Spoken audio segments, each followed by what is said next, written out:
Oh boy, I can't wait. I can finally play my favorite Last of Us on the PS4. Oh, what the hell is this?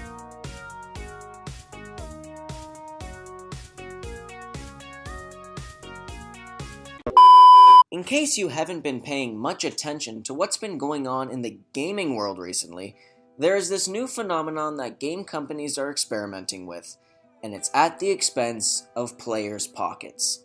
Of course, what I'm talking about is the art of remastering games. When Sony and Microsoft dropped the PS4 and Xbox One respectively, the idea of remastering old favorites sounded like a gamer's dream. It was especially exciting when it was announced that one of the first games to be remastered for the PS4 would be The Last of Us, possibly one of the greatest games of all time. However, when The Last of Us Remastered hit the shelves, it had people scratching their heads.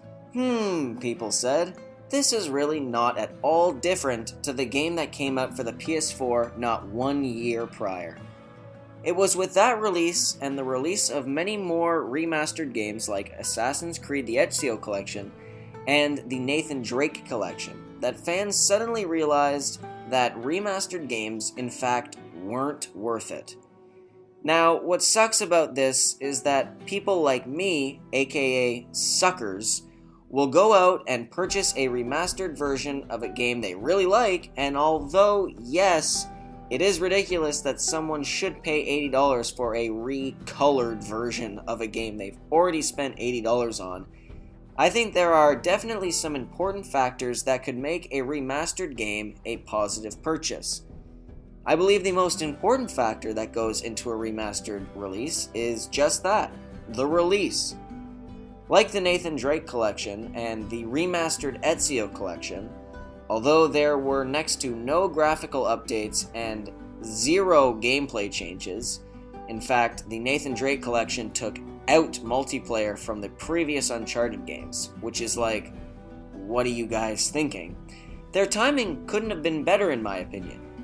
For the Ezio Collection, it came at a time where big-time fans of the Assassin's Creed franchise were clamoring for a new title, and although all they thought they'd be getting instead was a mediocre performance from one of Hollywood's greats, Michael Fassbender, they were also treated to remastered versions of what are widely claimed as the best 3 games in the whole series.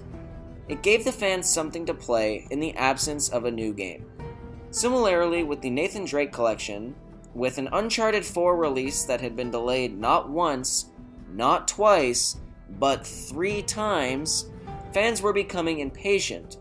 To fill the gap, however, we were met with the release of the 3 previous Uncharted titles, all remastered and playable on the PlayStation 4.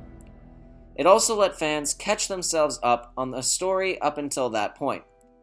But games like The Last of Us, which I personally believe to be the worst remastered game out there, in terms of graphical updates and timing, it made people like myself very angry that they had bought the game at full price 6 months prior and now have to pay full price again for it.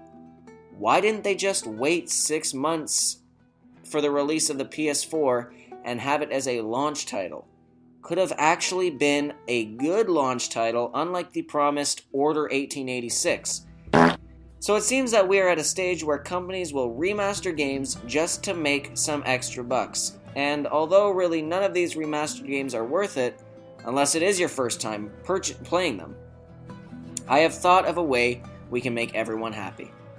If you have purchased a game like The Last of Us or Gears of War, then you shouldn't be expected to pay $80 for the same game but in 60 frames per second, which most of the time doesn't even friggin' work at 60 frames. What should happen is that if you've already bought it, you can trade it in and pay maybe $20 for it instead. Or if you've bought it online, be awarded a discount code that takes a proper amount off the price. This will make everyone happy and make remastered games not such a sweat storm every time you're thinking of buying one. Maybe one day. But for now, hide away in your bomb shelters because they're probably going to start remastering next-gen games, even though that makes 0 sense.